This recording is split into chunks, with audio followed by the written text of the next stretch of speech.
We're joined via Skype by WHO spokesperson Christian Lindmeier. He's joining us from Geneva. Christian, of course, this must be an incredibly frightening and difficult situation for Ebola response teams. Do you have a sense that they were the target of this attack by rebels, or is it that they were just caught in the line of fire because of where they are headquartered in Beni? Thank you for having me. It does not suggest that our staff there were a deliberate target. The evidence we have so far looks at it as if they were caught in crossfire, which is, of course, for the staff itself bad enough, and that's why they had to be relocated and have been given psychological support. But even in these circumstances, it's important to note that other teams who were not directly impacted have even then continued operation. That shows the dedication of which our staff on the ground are working to contain this outbreak. Christian, reported Ebola cases as well as deaths are continuing to rise amidst all these different challenges.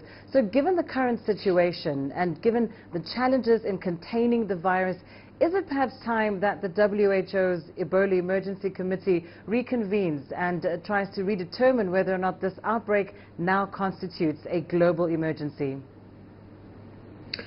So, WHO is monitoring this event very, very closely, also here from the headquarters, of course.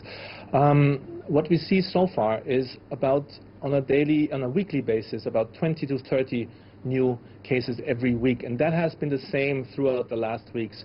So while we see new cases every week, we don't see an increase as such. And we're also monitoring, of course, closely the situation in neighboring countries, and we're working with neighboring countries, as in Uganda, on protecting their healthcare staff. So that's why Uganda, for example, has been already vaccinating their healthcare staff. The regional risk has been assessed as very high by the World Health Organization, and we're watching every day if we see any indication which would allow us or actually demand the reconvening of the emergency committee to reconsider the situation. So that is a daily evaluation from our side. And what about the upcoming elections, Christian? They're just around the corner. Are you concerned that as the elections approach, violence might increase and that this will have consequences for the Ebola response teams?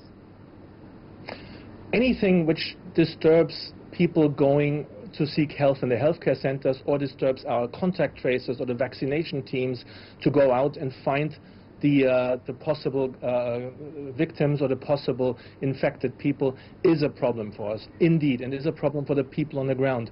But together with the partners of MONUSCO on the ground and together with the Ministry of Health and all the national authorities, we have been very successful so far in going forward and still, under the most difficult circumstances, getting to most of the people. Over 90%, 95% of the people we're looking for, we're finding.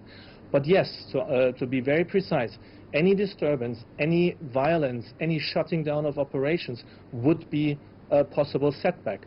And in all these days so far, and all the violence we've had in the recent weeks, we had only had one day where we had 0 operations ongoing. All the other days, operations had resumed.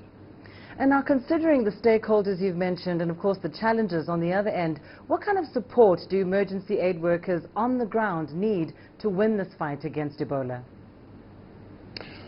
The best support we can get is from the people on the ground, to be called up, to be informed when cases are being monitored, being seen, and to be allowed to have access into villages, into places where we can then treat or identify possible other infected people. But from the donor side, of course, the funding has been really, really generous and really supportive, and that is important. And together with the Ministry of Health, who has been enormously strong in that case, and our partners like the Médecins Sans Frontières or Alima on the ground, who are operating many of the Ebola treatment centers, this is very, very important, and this support has been great. But again, on the ground, peaceful operations would be the best, and therefore we could reach everybody and hence be much quicker in containing the outbreak. We have to hope that peace does endure. Thank you so much, Christian Lindmeier, joining us via Skype from Geneva. He is the WHO spokesperson. As we heard there, the Ebola response teams facing a very challenging situation.